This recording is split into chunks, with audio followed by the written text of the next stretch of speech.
حکومت بھی بنی مسلم لیگ نون کی. تو اب آپ سوچ لیں کہ جس چھت کے نیچے سے سینٹرل پلر نکال دیا جائے تو اس کا کیا حال ہوگا, کیا اشر ہوگا. اس میں مسلم لیگ نون جو ہے آزاد کشمیر میں بے یار و مددگار ہے. اس کی کوئی شخصیت اس طرح سے پولیٹیکل سرپرستی کرنے والی نہیں ہے. وہ نظام چلا رہے ہیں جیسے بھی, لیکن ان کو بہت ضعف ان کے لیے بڑی کمزوری کا باعث ہے. مسلم کانفرنس گزشتہ ادوار میں جتنی مضبوط تھی اور جس قوت کے ساتھ اسمبلی میں آتی تھی, اس میں اب اس پوزیشن پہ نہیں ہے. اسکندر یار صاحب کے دوبارہ آنے کے بعد ممکن ہے کہ اس پوزیشن میں آ جائے, بھی مضبوط ہو جائے. لیکن آپ یہ جو مسلم کانفرنس کمزور ہوئی ہے, اس کی کمزوری کی وجہ کس کو سمجھتے ہیں؟ آپ کے سوال کے دو حصے ہیں. پہلا سوال یہ کہ مسلم کانفرنس کی وہ پوزیشن پہلے نہیں رہی. تو یہ میں آپ کو بتاؤں کہ سیاست میں جو بھی سیاسی جماعتیں ہوتی ہیں سدا بار اس طرح سے کوئی نہیں ہوتی کہ ہمیشہ ایک پارٹی اقتدار میں رہے. اس کو آپ آزاد کشمیر میں دیکھیں, پاکستان میں دیکھیں, بھارت میں دیکھیں, بر صغیر میں دیکھیں, حتیٰ کہ پوری دنیا کے تناظر میں دیکھیں تو سیاسی جماعتوں پہ اتار چڑھاؤ آتا رہتا ہے. کبھی وہ عروج پہ ہوتی ہیں, کبھی زوال پہ ہوتی ہیں. مثلا چھوٹی سی آپ کو مثال دوں, میں 91 میں جب پہلی دفعہ الیکٹ ہوا, ایم ایل اے بنا اور منسٹر بنا, اس وقت آزاد کشمیر اسمبلی کی 48 سیٹوں میں سے 41 مسلم کانفرنس کے پاس تھی. اور اس کے بعد جو اگلا الیکشن ہوا 96 میں, تو ہمارے پاس 6 سیٹیں باقی رہ گئی.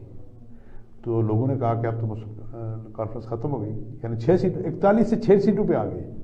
لیکن آپ کی اطلاع کے لیے 41 سے 6 سیٹوں پہ آئے, اور اس کے بعد اگلے لگاتار 2 دفعہ آپ نے حکومت بنائی, 2001 میں بھی اور 2006 میں. وقتی طور پہ اتار چڑھاؤ یہ ہوتا رہتا ہے, یہ اس میں کوئی ایسی بات نہیں. دوسری بات آپ نے کہا کہ اسکندر یار صاحب کے آنے سے مسلم, یس بالکل اس کا فرق پڑتا ہے.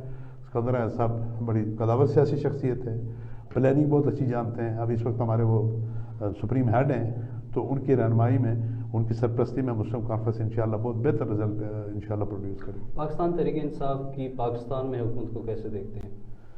دیکھیں, بات یہ ہے کہ ہم نے تحریک انصاف کے ساتھ پچھلے الیکشن میں آزاد کشمیر میں بھی ہمارا اتحاد تھا, پاکستان کے جنرل الیکشن میں بھی ہم نے ان کے ساتھ اتحاد کیا تھا. اور خود میں نے ذاتی, میں چونکہ اسلام آباد میں ہوتا ہوں, تو میں نے اور میری فیملی نے ذاتی ووٹ بھی پی ٹی آئی کو دیے تھے.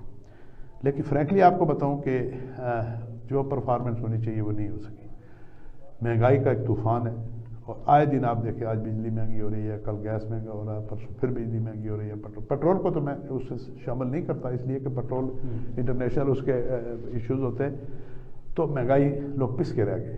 تو دوسری بات یہ کہ گورننس, جس کا ہم خان صاحب سے ہمارا خیال تھا کہ انہوں نے 22 سال کی محنت میں بہت اچھا تجربہ حاصل کر لیا ہوگا, بڑی اچھی ٹیم بنا لی ہوگی, اور وہ بہت اعلیٰ ڈیلیور کریں گے, وہ بات نہیں ہو سکی. خان صاحب نے ڈیلیور نہیں کیا, نہیں اس طرح نہیں.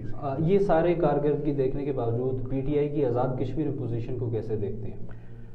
دیکھیں, پی ٹی آئی کی آزاد کشمیر میں پوزیشن ایسے ہے کہ پہلی بات تو میں آپ کو یہ بتاؤں کہ جو آنے والے الیکشن ہیں, اس میں میرا جو تجربہ ہے, میں جو کہہ سکتا ہوں کہ کوئی بھی ایک پارٹی اس پوزیشن میں نہیں ہے سنگل کہ وہ اپنی حکومت بنا سکے. جو بھی پارٹیاں ہوں گی کولیشن گورنمنٹ بنائیں گی, کوئی بھی ہو.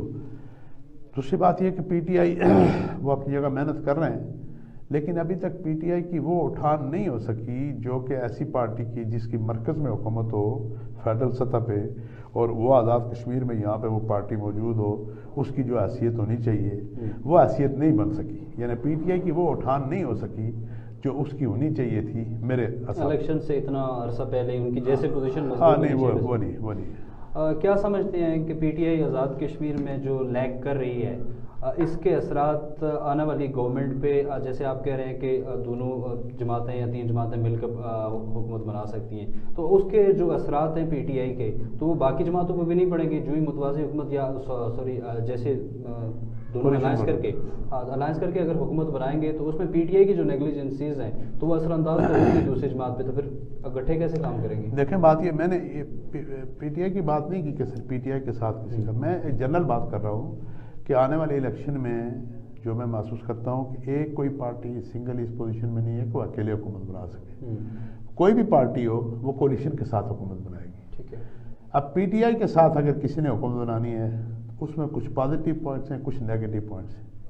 مثلا پازیٹیو پوائنٹ یہ ہے کہ عام طور پہ یہ دیکھا جاتا ہے, یہ تاثر ہے کہ مرکز میں جس کی حکومت ہو, آزاد کشمیر ہو, گلگت بلتستان ہو, ایون کہ صوبوں میں بھی اس کو پذیرائی ملتی ہے جس کی مرکز میں حکومت ہو. یہ ایک نیچرل فنامنا ہے ہمارے اس بر صغیر کا یا اس. تو اس لیے یہ تو پازیٹیو پوائنٹ ہے کہ پی ٹی آئی کی فرض کرے کسی کے ساتھ اتحاد ہوتا ہے خود پی ٹی آئی کو بھی یہ فائدہ حاصل ہوگا کہ اس کی پاکستان میں حکومت ہے مرکز میں، اور جو اس کے ساتھ کوئی کولیشن ہو تو ان کو بھی اس کا فائدہ حاصل ہوگا.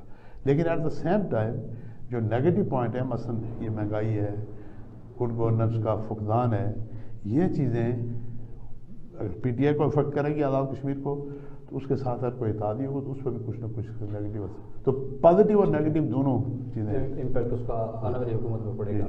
آپ مسلم کانفرنس آزاد کشمیر کے پارلیمنٹ بورڈ کے چیئرمین بھی ہیں. سابقہ مسلم کانفرنس کا اتحاد ہوا ہے پاکستان تحریک انصاف کے ساتھ آزاد کشمیر میں بھی اور پاکستان میں، جیسے آپ نے بتایا. آئندہ کیا حکمت عملی ہے؟ کیا مسلم کانفرنس دوبارہ پی ٹی آئی کے ساتھ اتحاد کرے گی؟ کیونکہ بیرسٹر سلطان صاحب کی طرف سے بار بار یہ اعلامیہ جاری کیا گیا ہے ان کی طرف سے کہ ہم مسلم کانفرنس کے ساتھ اتحاد نہیں کر رہے. دوسری طرف اگر دیکھا جائے تو سردار عتیق صاحب کا حالیہ ایک بیان آیا ہے سامنے. انہوں نے کہا ہے کہ اگر پی ٹی آئی کا اور مسلم کانفرنس کا اتحاد ہوا تو بیرسٹر سلطان صاحب کو اخبار کے ذریعے پتہ چلے گا. تو یہ ایک تو مجھے سردار عتیق صاحب کے اس بیان کی سمجھ نہیں ہے، دوسرا آئندہ کیا حکمت عملی ہے؟ اچھا جی، پہلی بات یہ ہے جی کہ ہم نے پچھلے الیکشن میں اتحاد کیا تھا ان کے ساتھ. وہ کوئی ہم نے یک طرفہ نہیں کیا تھا، ہماری درخواست سے نہیں ہوا، بلکہ انہوں نے بھی ضرورت سمجھی، ہم نے بھی ضرورت سمجھی، تو ہم نے آپس میں مل کے کولیشن بنائی. اس وقت بھی وہی صورتحال ہوگی. اگر وہ بھی ضرورت سمجھیں گے اور ہم بھی ضرورت سمجھیں گے. ہم نے کئی درخواست نہیں بھیجی ہوئی کہ ہمارے ساتھ اتحاد کیا جائے. اگر ہم نے اس کو ہم نے بھی بہتر سمجھا، انہوں نے سمجھا تو ہمارا اتحاد ہو جائے گا، ورنہ اتحاد نہ ہوا تو ہم انڈیپینڈنٹ الیکشن لڑیں گے. اس میں کوئی تو مذائقہ نہیں. اتحاد کے چانسز یقیناً موجود ہیں، کئی ایسے انڈیکیشنز ہیں کہ ہمارا اتحاد ہو سکتا ہے، لیکن نہ ہوا تو اس پہ ہمیں کوئی اعتراض کی بات نہیں. دوسرا جو آپ نے سردار عتیق صاحب کی بات کی، ان کا جو بیان ہے وہ بالکل واضح بیان ہے. وہ اس لیے کہ ہم آئے دن پی ٹی آئی کے اندر دیکھتے ہیں ان کی انٹرنل سیاست ہمیں اس سے غرض تو کوئی نہیں ہے کہ فیصلے سارے مرکز سے ہوتے ہیں، بلکہ اس معاملے میں صرف پی ٹی آئی نہیں، اس معاملے میں مسلم لیگ نون ہو، پیپلز پارٹی ہو، پی ٹی آئی ہو، سب کے فیصلے پاکستان سے ہوتے ہیں. یہاں پہ وہ کچھ فیصلہ کر کے بیٹھتے ہیں تو یہاں کا اس کی حیثیت کوئی نہیں. مثلا آپ یہ دیکھ لیں کہ پی ٹی آئی نے یہ جو پچھلی حکومت بنی تو پنجاب میں جو ان کے وزیر اعلیٰ ہے عثمان بزدار، بڑے اچھے وزیر اعلیٰ ہوں گے، لیکن ان کا نام مجھ جیسے سیاسی کارکن نے کبھی نہیں سنا تھا، شاید آپ نے بھی کبھی نہیں سنا ہوگا. تو ان ایکسپیکٹڈ انہوں نے اٹھا کے تو ان کو وزیر اعلیٰ بنا دیا. صوبہ سرحد میں کے پی کے میں جو محمود خان ہیں، یہ بہت پیچھے تھے دوڑ میں، اس سی ایم کی دوڑ میں، تو وہاں وہ بنا دی. اسی طرح آزاد کشمیر میں بھی جو سیٹ اپ بنے گا، پولیٹیکل سیٹ اپ بنے گا یا گورنمنٹ کا سیٹ اپ بنے گا. میں عتیق صاحب کی بات سے میں اتفاق اس لیے نہیں کہ انہوں نے کہہ دیا تو اتفاق کرتا ہوں، میری انڈیپینڈنٹ سوچ یہی ہے کہ بیرسٹر صاحب یا شاید آزاد کشمیر کی جتنی بھی ان کی قیادت ہے، ان سے مشورہ کوئی پوچھ بھی سکتا ہے، لیکن اس کے امکانات کم ہیں، 12 فیصلے ہوتے ہیں، اور اس وقت آئندہ بھی ایسے مطلب کہ پاکستان سے مرکزی قیادت جو پی ٹی آئی کی وہ فیصلہ کرے گی، آزاد کشمیر کے جو لوگ ہیں یہ فیصلہ کرنے کے نہیں، اہل کی بات تو میں نہیں کہتا، کیوں نہیں اہل، بلکہ وہ قابل قدر لوگ ہیں، قابل عزت لوگ ہیں.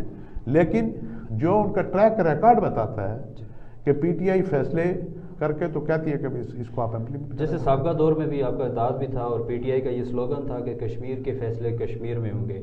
آیا یہ تو اس سے پھر دوسری طرف جا رہے ہیں، کشمیر کے فیصلے پھر کشمیر میں تو نہیں ہو رہی ہے. یہ کہنے کی حد تک تو یہ سلوگن ہے، لیکن عملاً ایسی کوئی بات، عملاً ایسا کچھ نہیں ہے. تنویر الیاس صاحب کی آزاد کشمیر میں انٹری کو کیسے دیکھتے ہیں؟ صغیر چغتائی صاحب کیونکہ مسلم کانفرنس کے ایم ایل اے بھی ہیں اور وہ پاکستان تحریک انصاف سے میدان میں اتر رہے ہیں، ان کی انٹری کو کیسے دیکھتے ہیں؟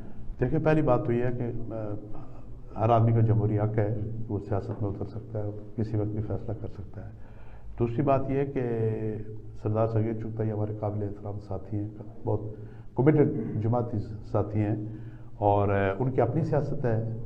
تنویر الیاس صاحب ان کے بھتیجے ہیں، ان کی اپنی سیاست ہے. صغیر چغتائی صاحب نے تو پچھلے دنوں ایک انٹرویو بھی دیا تھا اس طرح آپ کے طرح کے کسی سیٹ اپ میں، اور خاص اس کو پھر اخبارات میں بھی آیا تھا. انہوں نے کیٹیگوریکلی کہا تھا کہ میں مسلم کانفرنس کا کارکن رہوں گا انشاءاللہ ہمیشہ، اور یہ انہوں نے کہا تھا کہ اگر سردار تنویر الیاس کو فرض کریں پی ٹی آئی آزاد کشمیر کا صدر بھی بنا دیا جائے تو میں مسلم کانفرنس میں ہی رہوں گا. تو سیاست دونوں کی اپنی اپنی ہے، وہ رشتہ اپنی جگہ، سیاست اپنی جگہ. تو میں تنویر الیاس صاحب کی آزاد کشمیر کی آنے کی سیاست کو کوئی برا بھی نہیں سمجھتا، اور بہت مطلب اس کے بارے میں کوئی سسپینس کا بھی شکار نہیں ہوں. نارمل بات ہے، وہ آئے تو ضرور ہے. گزشتہ دنوں آپ کا فیصلہ کیا گیا آپ کے ٹکٹ کا، اور آپ نے پھر اسے دستبردار ہو گئے. جو آپ کے ٹکٹ کا فیصلہ ہوا ہے یہ پارلیمانی بورڈ کی مشاورت سے ہوا تھا؟ پہلی بات یہ کہ پارلیمانی بورڈ کا چیئرمین میں خود ہوں. جی. تو دوسری بات یہ ہے کہ ہماری جماعت میں 2 ٹکٹ ایسے ہوتے ہیں جو پارلیمانی بورڈ نہیں جاری کرتا. ایک خود پارلیمانی بورڈ کے چیئرمین کا وہ صدر مسلم کانفرنس جاری کرتے ہیں. ٹھیک ہے. کیونکہ میں اپنا ٹکٹ خود جاری کرتا ہوں اچھا تو نہیں لگتا, ہو سکتا میرے مقابلے میں کوئی اور امیدوار ہو اس کو ٹکٹ جاری ہو جائے. تو پارلیمانی بورڈ 2 ٹکٹ نہیں جاری کرتا, باقی سارے وہ کرتا ہے. ایک تو پارلیمانی بورڈ کے چیئرمین کا اور دوسرا صدر مسلم کانفرنس کا. صدر مسلم کانفرنس کا ہمارا طریقہ کار یہ ہے کہ صدر مسلم کانفرنس جس حلقے سے لڑنا چاہے وہ پارلیمانی بورڈ کو اطلاع دیتا ہے, وہ اپلیکیشن نہیں دیتا. ٹھیک ہے. تو خیر بات ہو رہی تھی, میرا جو فیصلہ ہوا وہ جو ہماری روایت ہے اس کے مطابق صدر مسلم کانفرنس نے کیا. ٹھیک ہے.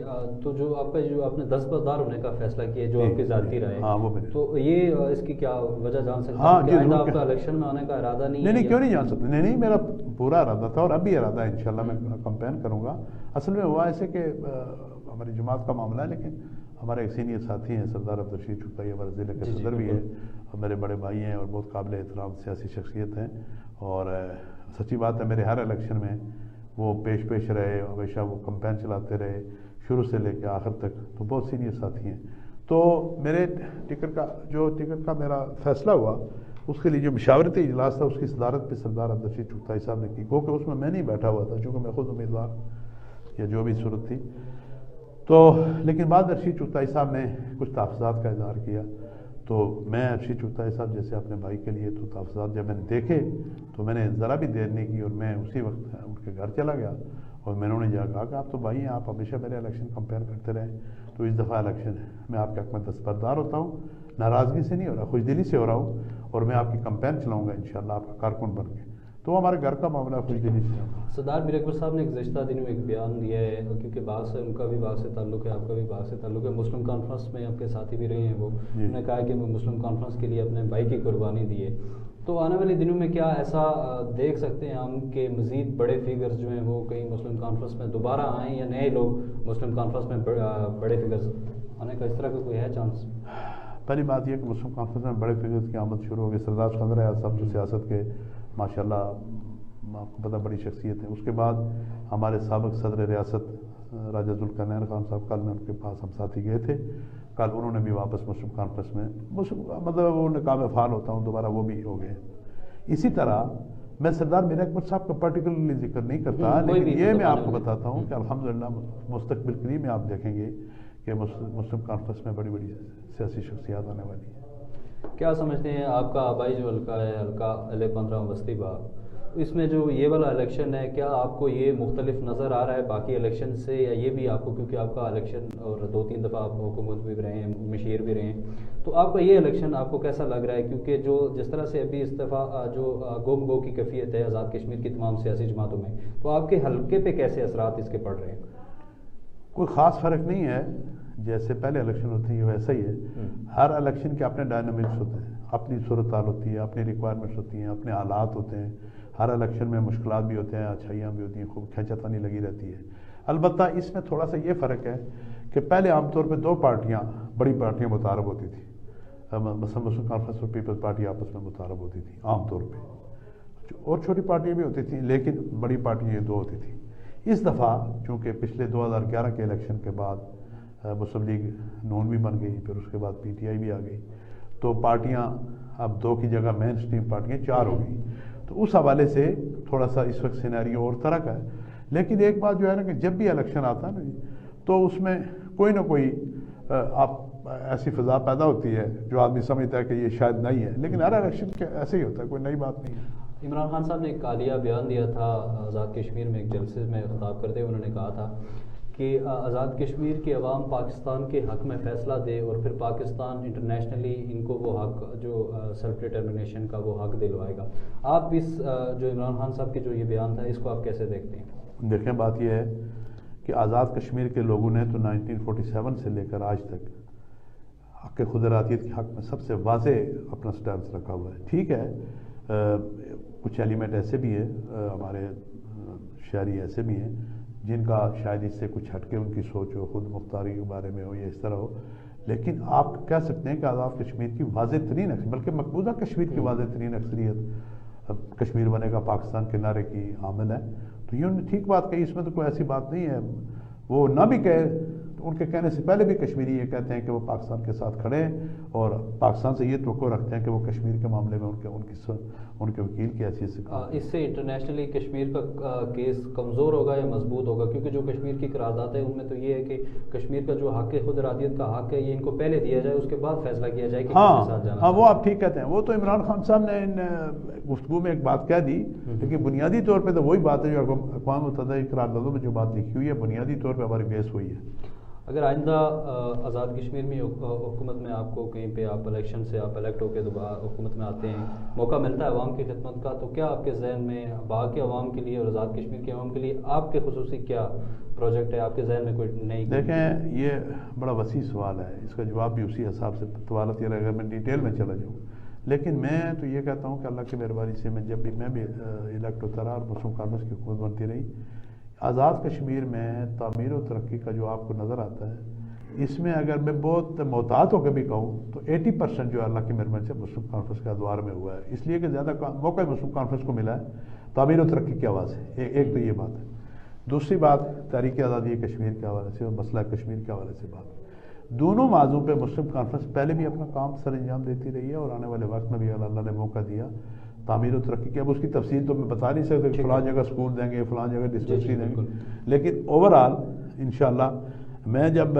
پہلی دفعہ ایم ایل اے بنا تھا، یہ جو روڈ آپ پورٹ سے لے کر راولہ کوٹ تک دیکھتے ہیں نڑی والا سنگھ والا کی طرف سے، یہ اس وقت 29 کے اس پارلے حلقے میں 1 کلومیٹر سڑک بھی نہیں تھی، تو سارا سڑکوں کا جال میرے دور میں بچھایا تھا اور تعمیر و ترقی کے بہت کام ہوئے تھے۔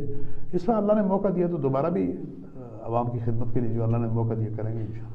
آپ کے جو چاہنے والے ہیں یا ہمارے جو ویورز ہیں جتنے بھی آپ کو دیکھ رہے ہیں، ان کو ہمارے چینل کے توسط سے کیا پیغام دینا چاہیں گے؟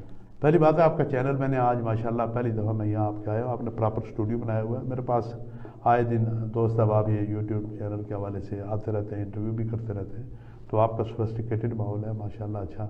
اب آپ کی کیا ریٹنگ ہے اس کے بارے میں مجھے اتنا زیادہ آئیڈیا نہیں ہے، لیکن آپ نے ماشاءاللہ اچھے طریقے سے ایک اپنا اسٹوڈیو بھی بنایا ہے اور آپ ڈیووٹڈ لوگ ہیں ماشاءاللہ، سارے پڑھے لکھے نوجوان ٹیم ہے آپ کی، مجھے خوشی ہے کہ آپ اپنے چاہنے والوں کو کوئی پیغام دینا چاہیں ہمارے چینل کے تھرو؟ نہیں، آپ کے چینل کے ہاں اچھا وہ بات آپ سمجھا، وہ میں یہ کہتا ہوں جی کہ سیاسی حوالے سے چونکہ ہمارا یہ آج کا پروگرام ہے، تو میں سیاسی حوالے سے یہ پیغام دینا چاہوں گا کہ سیاسیات کشمیر کی بانی ماں مسلم کانفرنس ہے، تو وہ ہماری ریاستی جماعت بھی ہے اور سیاسیات کشمیر ہمارے جتنی بھی سیاسی جماعتیں ہیں یا آپ جتنے بھی لوگ ہیں، ہمارے آبا و اجداد اسی جماعت میں تھے۔ اس میں کمی خامی بھی ہو سکتی ہے، فرشتوں کی جماعت نہیں ہے، انسانوں کی ہے، لیکن اس جماعت کو مضبوط کرنا چاہیے تاریخ آزادی کشمیر کے لیے اور کشمیر آزاد کشمیر اور مقبوضہ کشمیر کی تعمیر و ترقی کے لیے۔ اس سے بہتر کسی کو نہ پتہ اور نہ کوئی بہتر ڈیلیور کر سکتی ہے، تو میری درخواست ہے کہ مسلم کانفرنس کو بھرپور پذیرائی دی جائے۔ بہت شکریہ سر آپ کی قیمتی وقت کا، بڑی مہربانی۔ ناظرین یہ تھے آج کے کچھ سلگتے سوال جن کے راجہ یاسین صاحب نے بڑے احسن طریقے سے جواب دیے۔ اپنے میزبان وسیم اللہ خان کو اجازت دیجیے، اللہ نے